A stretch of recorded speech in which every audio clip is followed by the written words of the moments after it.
Ụmụ Igbo ekene m unu, asịkwana m nke onye ya zere aka m bụ nwanne ụmụ nwoke bụ Ifeanyịchukwu. Biko ịbụrụ nne, bụrụ nna, bụrụ nwa okorobịa, bụrụ nwa agbọghọbịa, ya m ntị n'ọrụ, maka na ndị Igbo si na ọya bụ ikwu amarọ ibe esi ya. Ịghọtago? And na gbaragbara fere oke ọbụla ala ekwe n'aka ga-agụ aka ọbụrụ mkparị, and ọ bụ na agbara ụzọ were mgba ọmanchilo. Cheta na mmiri ọbụla dọ na-eju n'ọnụma nkịta na ọ ga-abụ oke kpụrụ dejuo ntụ ụtụtụ ga-echelele ya, maka na okwu ka mmọnwụ bara ụwa. Ịbụrụ nna ga-emu ntị, ịbụrụ nne ga-ekwe m ntị, ịbụrụ nwa okorobịa bụ nwa agbọghọbịa ga-emu ntị. Adama agwa gị ihe a na nna agwa gị ife ị ga-eme, mana nna agwa gị ya azụ okwu ị ga-eji wee bara onwe gị uru, because ama m na m akala gị wee mara ife. Ọ bụrụ na ị bụ nna n'ala Igbo anyị ya, guide your children, especially ụmụ nwoke gị. Kpọkene nwa gị nwoke afọ maọbụ ụmụ gị afọ, sit gị ha down, lecture them, gwakenefa the benefit dị n'ezigbo ife, n'ibi ezigbo ndụ, n'ịgbara ife ọjọọ ọsọ, n'ịgbara ajọ gang group of people ọsọ.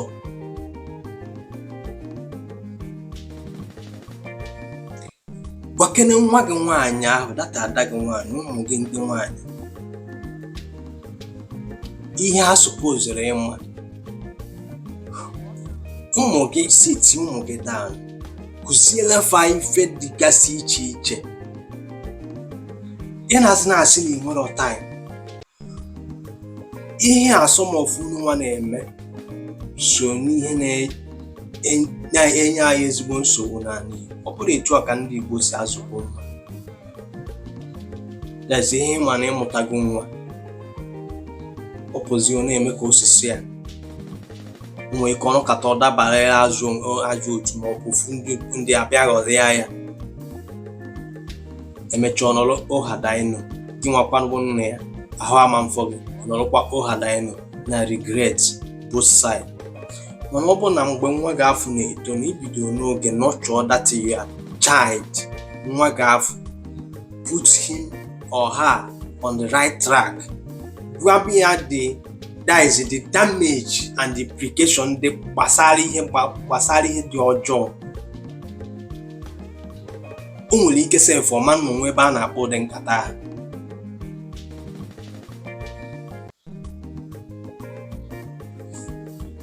Gwa nwa gị na o nwekwa ife a na-akpọ self defense ka ọ ghọta na onwe ife a na-akpọ self defense, because o nwere ife ga-abụ ọbịa ọ mara that na ife anụnwa that no need to fight to survive.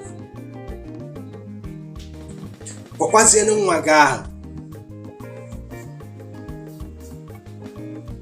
na ife a dị etu a, ife a dị etu a, na ife a bụ ajọ ife, ya nwakwa na amaje ihe dị etu a.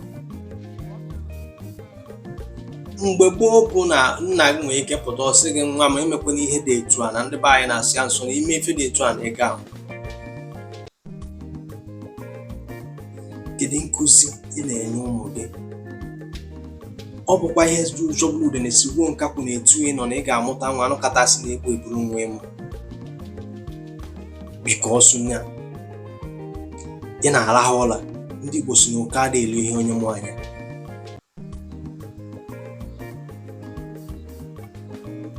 A lot is going on n'Igbo land ka m na-akọwalị gị ife a. Sọmụ ụmụazị na-eme ifefe kwesịrị ọzọ na afa ga-eme, na-aba n'otu dị iche iche, na-ebi ajọ ndụ dị iche iche.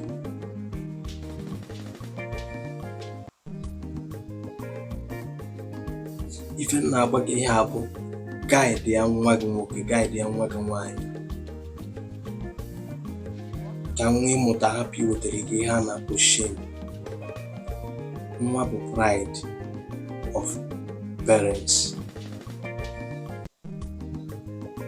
Maka nwa gị kpaba ezigbo agwa, bibe ezigbo ndụ, ewere ya na-ama atụ, o wetara gị glory. Amarọ m ka ozi adịghị na-apụta asị gị na ị nwetara nwa gị ebe nwanne n'ọnụ na grupu mana ọnụ na ihe nwanne. Amarọ m ka isi feel as a parents. Nwa mụrụ nne bụrụ 9 months apụta ekpopụta nwa gị na o jere ebe nwanne, na o jere ori, maọbụ na o nwere one crime or commit. Ife nji ekwu ihe a bụ oburu gị ịnụrụ, maka na ndị Igbo nwere ife fa na-ekwu wee sị dat na ama ichinye. O nwere ife eji wee kwuo onye bụ ama ichinye. O nwekwara ife ndị Igbo ji wee sị gị dat na Igwe bụ ike, na anyụkọ ọma mmiri ọnụ ọgba ọfụfụ, nọ mmadụ ka eji aka, na gidigidi bụ ugwu eze. Gịnị na mgbagasịrị kịta ahụ nwere ike ghara aghọta, bikos ana m afụ sọm ọfụrụ nwa na-abịa na ma inbox na-asị m na-ekwu okwu m try ya gbarịtụtụ ya ka unu nwee ike. Amarọ m na-etu ọzọ m ga-esi wee kọwara gị anụ ọ na ịda anụ Igbo. Ọ Igbo ka m na-asọ, ndị Igbo ka m na-akpọ okwu m na-agwa. Chekwaba nwa gị, maka na ọkụkọ na-echekwa akwụ ya. Ọ bụ na ọkụkọ echekwala akwụ ya, ọkụkọ aha ma mbụ. Chekwaa ụmụ gị, na ọ ga-abụ ọkụkọ na-akpa nri anya ufi ada aka ya, na anya fụọ azụ na mmiri, ọ bụla ife ofe. Ịnọzọ na egwu parents, nwa ịmụtara naanị iyi. Ife niile ahụ ọ sọpụzụrụ ịma, ị ga-esi tie down n'ụlọ kọwara ya. Ịgba nkịta ọ na-anụ ya outside, aghọrịa ya tibanye n'ihe ma amarọ.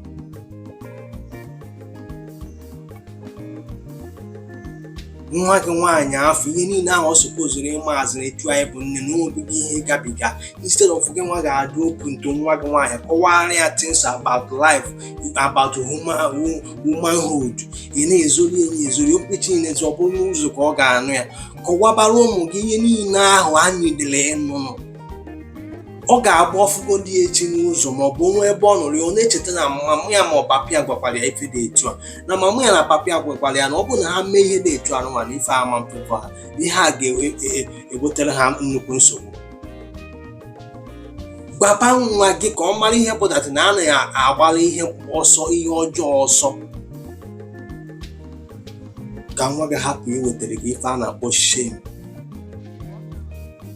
Akwa na ọgọdọ mmadụ ka ewu na-ata. Ndị Igbo si ọ na-agbara ụzọ were mgbe ọ dị echi ọkwa, mana mmiri dọ na-ejudo ọrụ nwa nkịta, na ọ ya bụ okokporo je jụọ ntụ ụtụtụ ga-echelele ya. Ada amasịkwa ife ụwa amasị, mana were nke afọ ịma guide godo ụmụazị ịmụtara.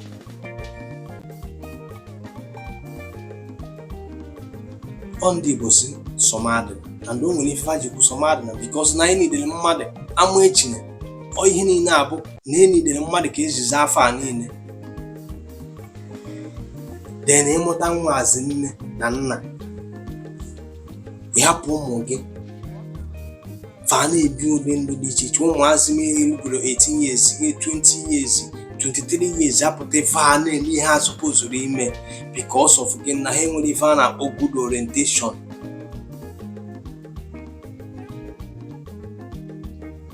Were okwu zụgodu nwa gị, nyegodi nwa gị ihe a na-akpọ parental education. Zụọ nwa gị, sie dat nwa gị ada. Kịta ọ na-agbagote 12 years, 11 years, 15 years to ọ banye 18 years. O nwere things ị niile ịkonye n'ime nwa afọ ịmụtara ka o nwee ike iforo the proper way of life, put him or her through. Then ọ gbagotezie nwezie mistake o ji aka mere onwe. Ịma na ịtara ego nke iji wee bụrụ nne, na ịtara ego nke iji wee bụrụ nna. Ife ọzọ nchọkwara ịgwa gị bụ ịbụrụkwa ọ bụrụ na ịbụ di bụ nwaanyị, enerekwa nwunye gị anya. ị bụrụ nwaanyị na-enelu di gị anya, ị bụrụ nwanne na-enelu nwanne gị anya, ị bụrụ nke ọbụla ịbụ, maka na agwọ nọ n'akịrịka n'ala Igbo anyị. Ana m eheti mmadụ iji asị were aka nya. I hate people manipulating people. Ọ na-afụ m ezigbo ụfụ n'ahụ. And that is why ndị agwa ndị be anyị, go and learn how human mind function. Ọ bụrụ na ị mara etu human mind is function, people will be manipulating you on a daily basis and taking advantage of you. Because if onye ọbụla nọ study ife a na-akpọ psychology, ịjụọ ha ajụjụ ha ya akọkawara gị ọfụma. Because ọ ndị a bụ ihe na-amonitọ ma body language mmadụ, ma ife ị na-achọ ikwurịta efu, ma iji na-achọ ije n'ọkpa, ma ya behavior. Mana ọ bụrụ na ị ghọtara ife ka mindset of people si agwọ, o nwere onye ọbụla nọ n'ụwa enwere prize, nọ na the prize nke gị abịabela. Ị na-ege m ntị? O nwere ebe ị nwere ebe ị na-ege m ntị, ị nwere weak point. O nwere ebe ọ ga-abụ ya abụọ nkịta anaghị iwu sọkọm.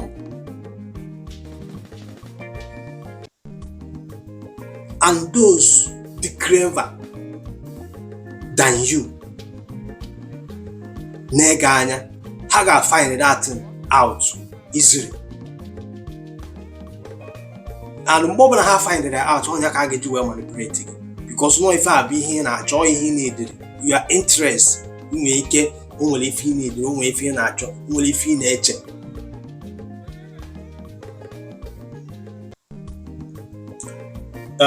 Ụmụnne m, ihe ka m mee vidio a bụ a lot is happening n'ala Igbo anyị. I don't think na o nwere ebe ife na-eme n'ala Igbo anyị kịta na-eme na Yoruba land. Ịghọta ihe na-agba ya, o nwere some part of Igbo land bụ na mpịtị na-ekwe ebe ahụ. And onye ka m ji ekwu okwu nwanne ya. Kpatara m ji ekwu that I'm not here to please anybody. I'm here to only to pass a message. Ọ bụrụ na ị bụ nwa afọ Igbo, before you mee ife, or before you join any group of people, or you join any cult or any group of people n'obodo anyị ya, gbakọkwa uru na ọghọm dị na ya. Werekwa ilere gụrụ eze gị ọnụ, maka na ọ ga-abụ agwọ na-agba, ọ na-agarịrị ogologo. Echi dị ime maka ọnwụnwa n'azụ. Ọkụkọ na-abụ oke na-ebido n'eju, netuo anya ala. Ekwukwa m ya ọzọ, nne, nna, ikwekwana ka nwa ịmụta ka egboburu ya, ka e were nwa gị wee gbazuo afịa, kama ka e were nwa gị wee tụọ mgbere.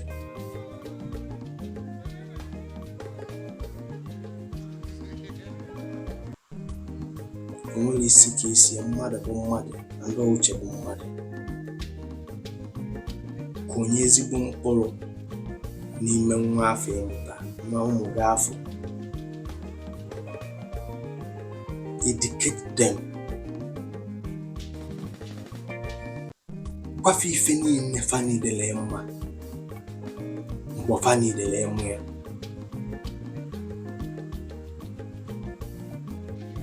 Ọ ga-abụgodo onwe ebe ọbụla ọ nọ outside, ụdị nkata a ga-abụ akpata ife afọ ị gwara ya abịakwa ya na memory or reconsider things. Mana ọ bụ na etu anyị bụ nne na ịbụ nna, ịda anọkata one day siti ụmụ ị mụrụ down, gafa na-edunite, gwakasịa fa some things, bagasịa nkata with them, remove wepụgasịa ife a na-akpọ fear into their life, guide gasịa ha, gwagasịa fa things ha niile ịmanụ mgbe ha niile ịmada atị. Onwe ife ahụ ịma na ọ ga-anụ outside, buru ụzọ gwe anya.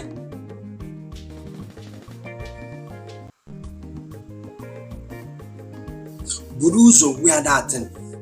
Ụmụ nwaanyị achọkwara m ịgwa ụmụ bụ nne, wefu nwa gị nwaanyị afọ ịmara ya life journey nke ga-abalị ya uru, transfer ya into that your daughter. Ụmụ nwaanyị niile mụ buru that memory, knowledge niile ahụ ị gadala oge ị na-eto eto, transfer ya to her.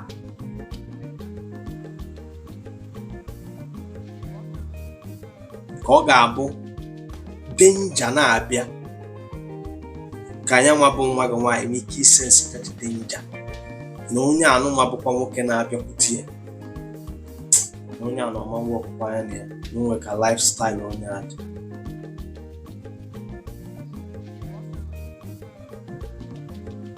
Nwee ife a na-akpọ connection between you and your children, bụ na ọ ga-afịa ha ezigbo arụ ihe nwere ike na-eme ha man confide in you to talk with you. I know why I'm telling you this. A lot is going on in our land. A lot is really going on. That is why in the Bible you got from in the 18 years, 20 years, 23, 25, and I buy into something I get away. I need regret here. I believe if I'm believe if I fool. I know how this life function, you know. I believe if I'm ndị kafa wee mara ife a na-aghọrọ ife endanger their life, you know, and putting them into trouble and here and there. But even about today, some of us, especially in the bloggers, everyone is shying away from what is happening in our land today, to the extent that now some of our people now to utter a word.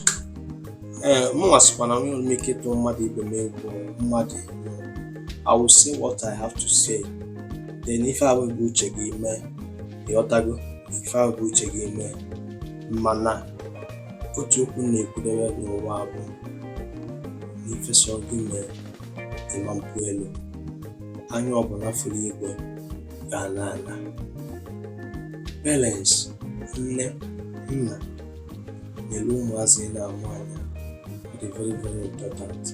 Guide your children, put them through, direct them. Ụmụ ogbenye na-emecha bụrụ ọgaranya. Ife m na-agwa gị ife a, ụmụ bụ a pride of their parents.